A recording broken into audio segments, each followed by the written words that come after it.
Will the market go up or down? Should you lock in or float? Find out this and more with Master of the Markets, hosted by Barry Habib of MBS Highway. Brought to you by Paramount Residential Mortgage Group. Welcome to another edition of Master of the Markets. I'm Barry Habib at MBS Highways, created exclusively for NMP TV, brought to you by our friends at PRMG, working for your best interest. It was Jobs Week last week, and it was an exciting one as the number of job creations were way above expectations. Now, because when you take these numbers from the Bureau of Labor Statistics, they use sampling, and they predominantly do it during a week, the week of the 12th of the month. Well, that was the peak of Omicron, so people were calling out sick, and if you're not on paid sick leave, you're not counted. So this could have caused a lot of disruptions.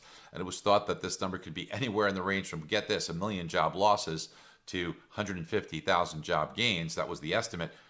It came in about 467,000 job gains. And that caused some turbulence in the bond market as bond prices dropped. Now, we've been locking ahead of that. We've been locking all the way down. If you're an MBS Highway member, you know this. You've been well protected all the way down, looking really smart right now.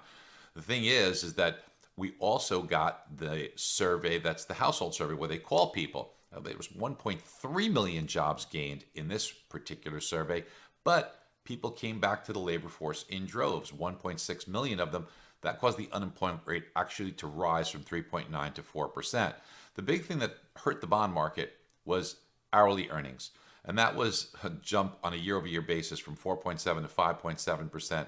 This really is an inflationary component. Bonds hate inflation. Now, what's ahead?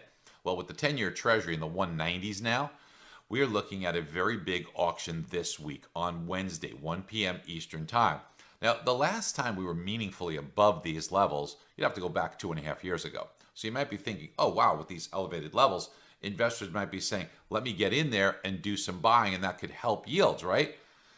The only problem is the very next day on Thursday is the Consumer Price Index, that's CPI. That report measures inflation. We could see numbers of headline inflation at 7.5%, maybe 6% on the core. We haven't seen that in a long time. And again, bonds hate inflation. So this sets up for a bit of a precarious week. The main message here is we have to explain to our customers that inflation probably has not yet peaked, and it'll be very telling to see how the results of the auction go Wednesday. This is going to be a situation where we could be at risk for even more upside in yield and downside in price. And a critical number to look at is 1.97 on the 10-year.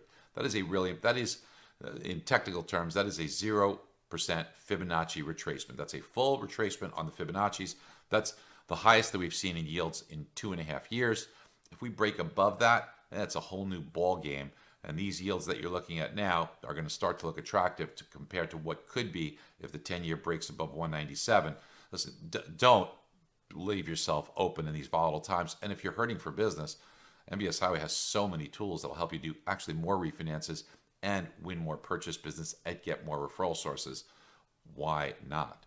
Talk to you soon. Be well. PRMG continues to provide our wholesale partners across the nation with better technology, better product, better pricing, and better service. Our nationally recognized brand is more than just an image. It is a symbol of integrity. PRMG, built by originators for originators. Be sure to click on the link below for your free 30-day MBS Highway trial.